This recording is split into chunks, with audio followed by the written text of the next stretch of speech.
This is the world of revolution, and we're going to talk about the situation in Ukraine today, October 28, 2025, 9 a.m.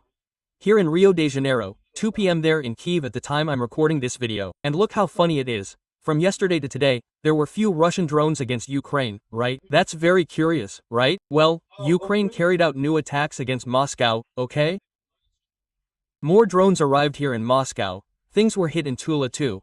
But we don't have much information about what was hit in today's attack by Ukraine, right? Here, however, we have a lot of information about accidents in Russia. There were a lot of accidents in Russia, and there was also an accident here in Sevastopol, in temporarily occupied Crimea. A crane ferry capsized and injured several people there in Sevastopol. Well, on the front line, the Russians attempted another major advance here in the Bunny Years region to try to connect with the group over here, but they ended up choosing a terrible location. The Ukrainians counterattacked and destroyed all the tanks being used. A large number of vehicles were destroyed in this disastrous Russian attack yesterday, right? Other than that, there's nothing major news on the front line. From an economic standpoint, the situation in Russia is becoming increasingly critical. Lukoil, one of the companies sanctioned by Trump, is putting all its assets abroad up for sale because it's at risk of bankruptcy. And this is being seen in Russia as a potential blow to Putin, right? Putin is afraid of a coup against him there due to the worsening economy. That's exactly what we expected, right? Let's talk about these and other topics in detail. This news was suggested by Jackson Privatize all state-owned companies and several other people. Thanks to the people who suggested news on our website, novolving.com. And thank you for watching our video. If you like our content, please like it and subscribe to the channel, okay? Well, from yesterday to today, there were 38 Russian drones against Ukraine. Look, it's been a long time since there were just a few drones like that, a few dozen drones like that, right? 26 of them were shot down by air defense, but there were still 4 locations where something ended up being hit here, right? And well, Ukrainians launched attacks against Moscow for the second night in a row. A bunch of drones launched attacks there in areas near the capital. Well, according to what people are saying, they shot down all the drones, but they always say they shot down all the drones, and they didn't always actually shoot them down, right? Here's the confirmation, look, well, from people in Russia themselves speaking here. It's important to note that, last night, from 11 a.m. on the 27th to 7 a.m. on the 28th, 17 Ukrainian drones, of the same type of aircraft, were intercepted and destroyed by anti-aircraft defenses. 13 in the territory of Kaluga, 3 in the territory of Bryansk, and 1 over Moscow. In other words, the Ukrainians continue their attacks there, okay? We don't know if there was any damage in Moscow itself, but there's Shayukovka here, which is a Tu-2 base in Kaluga, which was reportedly hit by the Ukrainians. You can see here, look, that there's a column of smoke back there, and it was apparently a drone attack. See? I also heard the noise here from this attack. That happened. One of those attacks there in Kaluga was actually against an aircraft base. You see the smoke back there, right? And the guy started recording right after the drone exploded, because the car's alarm was on, right? They usually activate it with a drone explosion, right? So, yeah, but we don't have much confirmation of what was hit from yesterday to today, just that there were a lot of drones, right? Now, Russia has had a lot of accidents or strange problems, right? For example, this Ijuno thermal plant, Izno, right, which is in eastern Russia, right on the other side of Russia, right here. It certainly wasn't Ukraine, it's on this island here. Yeah, it exploded and went out. In other words, people are without power there after this explosion, probably some accident, right? Although there's no indication that this was caused by Ukraine, you know that these accidents, in a way, are also due to the war, right? Yeah. The Russians are short on maintenance teams. Short on manpower outside of the war, precisely because everyone is going to war, right? Yeah, this happened in Sevastopol, another accident that also caused significant damage. This is a crane barge, right? It tipped over there. It must have, and worse, right? Something must have been rising for this barge to have tipped over like that. It was pulling something, and then it must have damaged not only the barge, but whatever it was pulling, right? According to what they're saying here, 2 people were killed and 20 injured in this accident. This is really not normal. Something went wrong, very wrong here. Here's the official confirmation. Here's another image of the capsized barge, right? It's a barge with a giant crane, right? And there's the translation here somewhere here, look. Today, during work on a floating crane at the Sevastopol Marina in Ijuna Bay, an emergency occurred, resulting in the vessel capsizing, right? Emergency and rescue services are working on site, working with company personnel and representatives of the people, to assess the consequences of the incident, right? According to preliminary information, 15 people have been rescued at this time, 7 of whom were hospitalized with injuries, right? But as we already know, now there is more information that there were 2 deaths and 20 injuries in total from this rescue here, right? Well, there was also an accident in Irkutsk, there in central Russia, right in the middle of Russia, due to ice on the road, right? It's already starting to cool down in Russia, and ice is starting to form on the road, and it's really difficult to drive on ice. And here, it seemed like a pileup of several trucks and cars and a lot of stuff there, and it ended up causing a serious accident here, right? Well, speaking about the front line, or rather, not yet, still talking about the Ukrainian attacks in Crimea, the Ukrainians hit a bunch of Russian air defense systems there in Crimea. From yesterday to today, there were more attacks here. Look, this one was from the day before yesterday to yesterday. This one was from yesterday to today. A bunch of other things hit there in Crimea by the Ukrainians, right? We also have, before getting to the front line itself, the issue of the dam there in Belgorod, right? We've been following this for 2 days now. The dam was hit by Ukrainian drones, and water started leaking and flooding everything, right? And the authorities are trying to block the water outlet to try to prevent the flooding, right? The receding water of the dam, right? But it seems the situation is getting very complicated here. Look. The Empquinados and the Russians are complaining that they can't provide logistics transport because they can't pass through the roads. It's all a buzz there in Chebkino, right? He's talking about this region here. Hey, this is the dam that was flooded. Chebkino is this city here. Hey, and this whole region here is flooded now, precisely because of this dam, right? Here, look. Here are trenches, more trenches of Russian soldiers there in the region, also all flooded. And other trenches of Russian soldiers, also all flooded here. And here are people trying to manage logistics there after the reservoir collapse. You can see that the situation is really critical. Okay, this time of year there in Ukraine and Russia is really the mud season, right? There's usually a lot of mud. But certainly with this dam and it leaking there, things get much worse, right?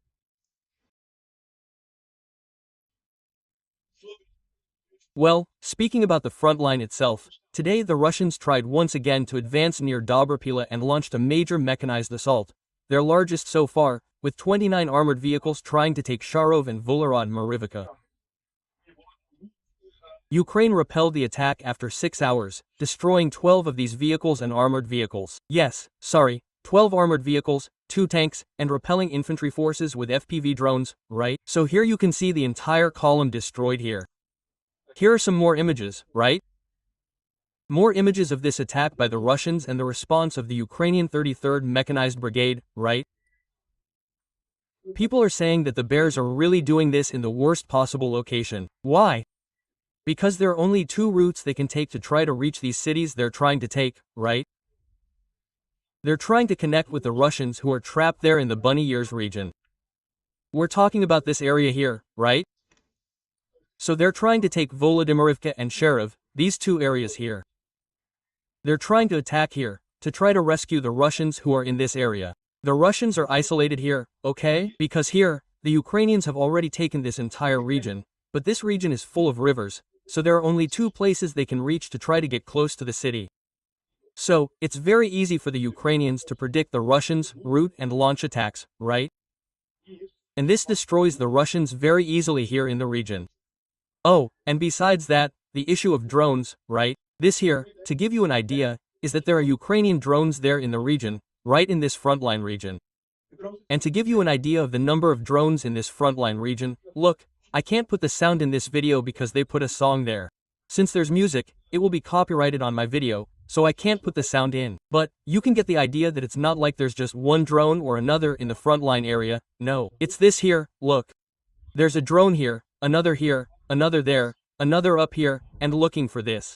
They're hunting, guarding. It's here. Another one just arrived here. There's another one further back, another one arriving from above. They're guarding precisely when a Russian tank appears there. As I said, it's highly predictable. They know where the tanks will come from because they have no other alternative.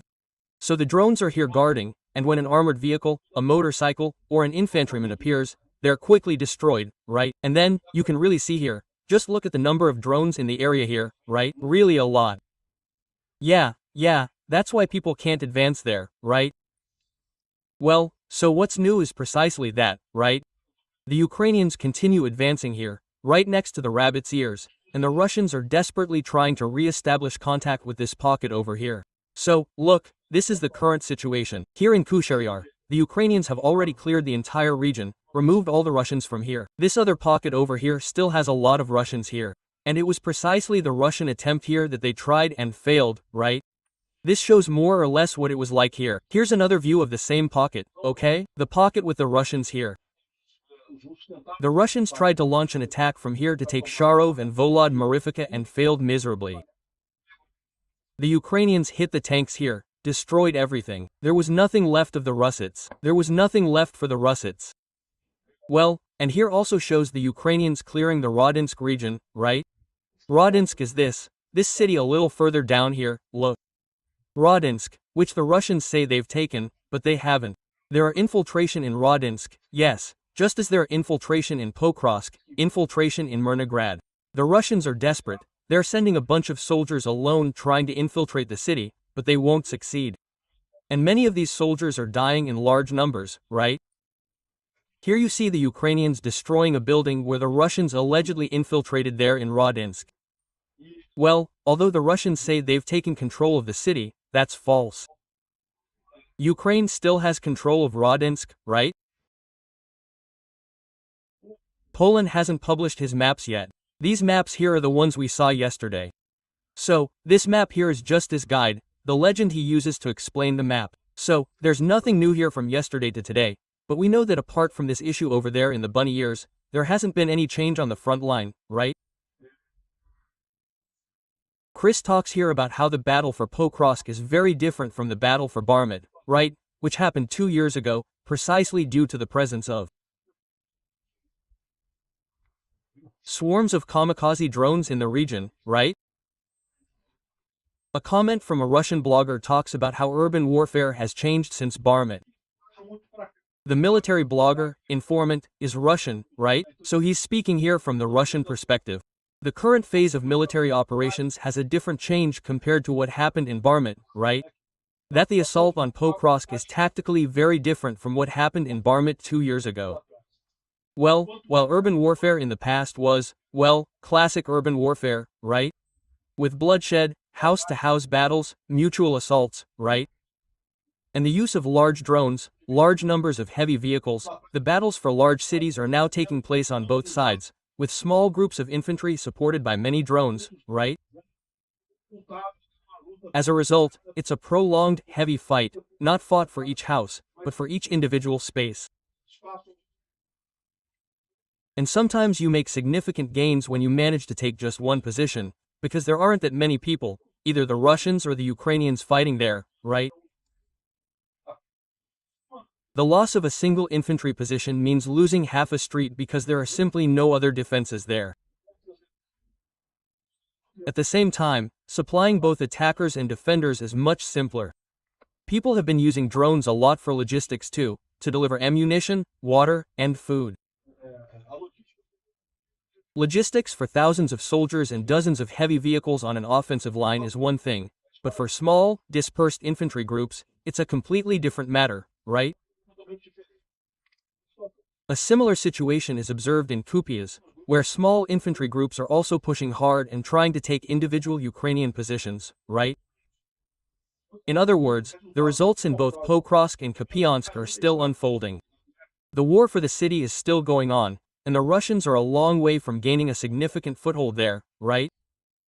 Another very sad thing is seeing this North Korean propaganda video, man. The North Koreans here, look, going to war, going to die in war, a foreign war, right? Which isn't their war, right? And they look at Kim Jong's portrait before going into battle, right? Knowing I'm going to die for you, great leader. I don't know what. Yeah, it's really sad, right? What a thing, man. How do these people live? Well, the Institute for the Study of War talks about the Kremlin's disinformation campaigns, which are increasingly strong, precisely because of Putin's desperation with the economy, with the sanctions imposed by Trump. Putin thought Trump would win the war for him. On the contrary, Trump is defeating Russia with the sanctions. He's defeating Russia, right? Here, look. And Russia is now becoming fearful of a coup. Well, there are people within Russia who are very dissatisfied with Putin's administration. This has been going on for a long time, but now it seems that the feeling is very widespread, and the elites are really thinking about who would replace Putin, how to solve this problem. And remember what I tell you, right? This idea that dictatorial regimes are stronger than democracies, that's wrong, okay? And the guy tells the story here of how Putin became the dictator he is today. He was precisely persecuting everyone who opposed him, right? Mikhail Rodorkovsky, who was the first to be arrested, right? And his company ended up going bankrupt and I don't know what. Then a series of other people, any enemy of his, he arrested, but he can't govern alone. He needs to trust some people. So, there's a second echelon of people very close to Putin, but then you have this problem, right? You start, well, since the criterion is loyalty, not competence, this second echelon ends up being very incompetent, and at the same time, there are other forces in Russia. It's impossible to eliminate all the other forces in Russia. And, well, he's quite concerned about the situation there in Russia, right, to the point of predicting a coup. And who would be the coup, right? Some are talking about Dmitry Patruev, right, who is Patrushev's son, who is now head of the FSB. I don't know if that would be the case here. People are talking about Dmitry Patruev, Nikolai Patruev, his father. There's been a lot of talk that Nikolai Patruev could be Putin's replacement. This is the line of trucks to enter, from Kazakhstan into Russia. Precisely the Russians, paranoia about the issue of imports and such, of having Ukrainian drones and I don't know what else there. And then there are these lines here with 10,000 trucks waiting in line, which is government inefficiency, right? Oh, and besides, the American sanctions, yes, they hurt. They always hurt a lot. And it's no wonder that now with Trump's sanctions on Lucy and Rosneft, things have gotten much worse. Lukoil is saying it will sell all its foreign assets, since the American sanctions are really worrying them. They want to sell while these assets still have some value, because when refineries are idled without being able to process oil for a long time, soon you won't even recover, right? So, they put everything up for sale. According to a Luciil executive, speaking on condition of anonymity, Luciil is finished, Lucy can't stay afloat anymore. This sale of assets is a desperate attempt to raise cash to keep operating for a while longer, but it's very unlikely to have any results, right? Luciil's shares are completely plummeting. There are other images here showing Luciil's absurd decline. And besides, the Russian stock market as a whole is also collapsing right now due to Rosneft and Lukoil, which are in a very bad situation, right? So, that's where the problem lies. Putin is there, he really only has friends, but then even his friends start saying, these people want money, my friend. After all, everyone has a swimming pool to build, a jet to buy, and it's starting to get difficult to sort things out. Quote, then you start to wonder, man, isn't it time to replace Putin with someone, right? Time to resolve this situation differently. Let's see what happens there in Russia. Well, Putin signed a decree ending a uranium destruction process that aimed to eliminate 34 tons of plutonium. Actually, it's an agreement I made with the United States in the 2000s, saying there's stability and unfriendly actions from the United States and so on. It's desperation all over again, Putin trying to convince Trump of nuclear risk and whatnot. The same old story, a sign that Trump is doing the right thing with these sanctions, right? Hey, another thing, another interesting report that came out here on Euronews is how Russia recruits agents online, okay? It's important for people to understand this because they even recruit in Ukraine, right? They mainly look for young people. Hey, young people are often angry because they don't have money, because they don't have a place in society, and then they start offering to do something, right? Go there, burn so and so's car and I'll give you some money. And they really do, okay? They actually pay. And then, young people sometimes have nothing for a young person. $000 is a ton of money. And then the guy goes there and burns a car and destroys something. Unfortunately, they do this a lot. People need to be warned about the problems this kind of thing causes, right? Over in Ukraine, unfortunately, there are a lot of 17-year-olds serving life sentences, because it's a war crime, right? It's treason to the homeland, to start acting on behalf of the enemy within your territory, right? Some of these hybrid attacks can be attributed to so-called disposable agents, also known as low-level agents. So, these are people hired through social media, usually for a small sum of money, to carry out small acts of sabotage, photograph critical or military infrastructure, carry out arson attacks, and create provocative graffiti. And according to them, the recruitment of these people happens precisely through pro-Russian channels. In other words, they watch for people from outside Russia who comment on something, like something, or comment on something, knowing they're on Russia's side. Then, they try to exploit this to use the person, who ends up getting screwed, because they'll make a pittance and will end up facing criminal charges for what they did, right? Thank you for watching the video until the end. If you enjoyed the content, don't forget to leave a like. This helps the channel grow and reach more people. If you didn't like it, leave a dislike and explain in the comments how we can improve. Also, leave suggestions for topics we can bring here. Insulting comments or those defending dictatorship and war criminals will be summarily blocked. Thank you for your understanding. If you haven't yet subscribed to the channel, please consider subscribing by clicking the subscribe button below and ticking the bell for all notifications. If you want to help the channel, see how you can do so on our website.